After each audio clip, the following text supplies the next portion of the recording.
الله تعالی نه په تورات کې نه په انجیل کې نه په بل آسماني کتاب کې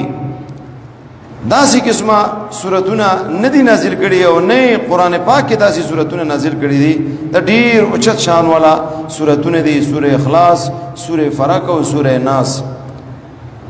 روایت کې رسول نبی عليه السلام فرمای من قرأ سوره الاخلاص چاته سوره اخلاص یو کړه طول السلو فكأنما قرأ ثلث القران وای کې دي قران پاک دریمه حصہ غول الصلا قران پاک مضامین په دریو صوبه تقسیم دي قران پاک کې درې مضامین هغه ذکر دي یو احکام ذکر دي دویم عقاید ذکر دي او دریم قصص ذکر دي قصې ذکر دي درې قسم مضامین ټول قران پاک کې الله تبارک وتعالى ذکر کړی دي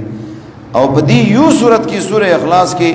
عقاید ذکر دي عقیده ذکر ده څنګه عقیده د توحید ده په دې بنیاد باندې نبی علیہ السلام فرمای چې قرآن سوره اخلاص ولستلو نو دی گویا کې د قرآن پاک دریمه حصہ ولستله د دریمه حصے لستلو برابر ثواب الله تبارک وتعالى دې انسان ته ورکړي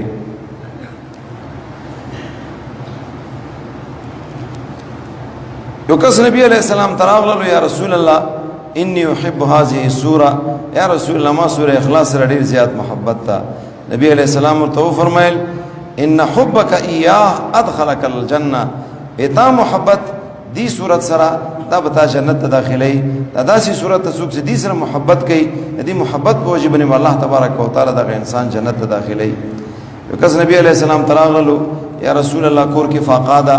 غریبی دا هیڅ ضرر نه لګي کې تکلیفونه سره مخامخ هم پریشانای سره مخامخ هم تاسو وظیفه ته وخایا سیما دغه تنگ دستي هغه ختم شي نبی علیہ السلام ورته فرمایل وکله ز کور ته نوځي نو کور ته نوتو په وخت کې یوزلی سوره اخلاص یې کور ته کله ته نوځي بسم الله ولجنا وعلى الله ربنا توکلنا دعا اسمتي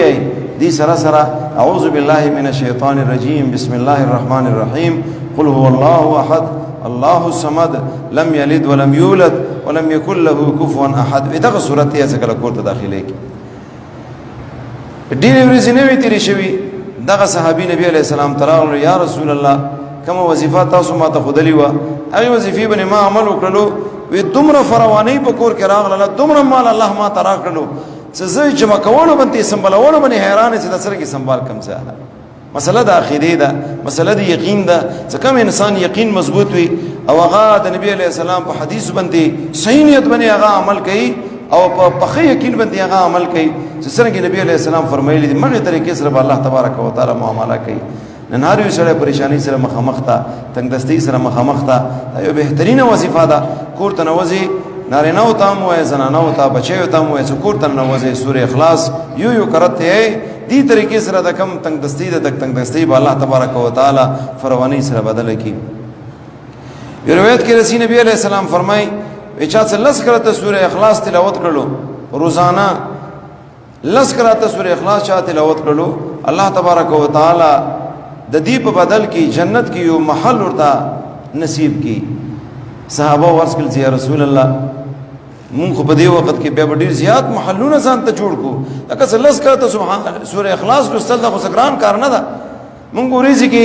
لس کرته هغه سوره اخلاص یې مونږ ته به ورېږي کې لس محلونه شل محلونه داسې به جوړيږي نبی علیہ السلام ورته فرمایل الله اکبر واطيب الله ډیر لوی دا الله په خزانو کې څه کمی نشته څومره زیات تلاوت د سوره اخلاص ته کوي مغمره محلونه مغمره زینه الله تبارک وتعالى ته جنت کې در نصیب کوي یو کسر ملاو شو له مصوفات الله قبر نور نه ډکا ډیر یو ولی او ډیر یو فقیر انسان عالم نو عام یو سړیو گاڑی کې زیبن روانو ذکر کول مرته یی سب ذکر کوي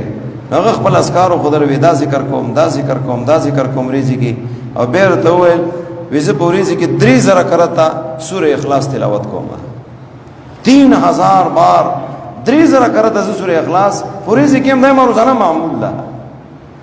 او ما سره حج کې نو ما ورنه تاسو کړم یی چې ورېزي کې څو توفونه کوي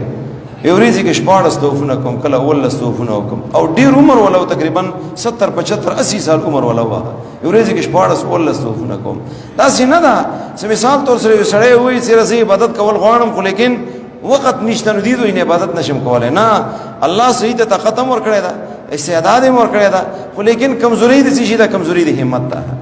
همت سره ځان کې پیدا و کی همدانه کی اراده و کی عزم و کی نو هغه ډیر نه ډیر څه کولای شي ډیر عبادت هغه کولای شي. کم سره به همت شي سستی ور کې راشي هغه پوریږي کی فرایضونه علاوه دوه رکعات نفل هغه نشي کولای. دې صورت ډیر لوی فضایل دي په کار دا سمو تاسو خسته طریقې سره بدی باندې عمل کوو.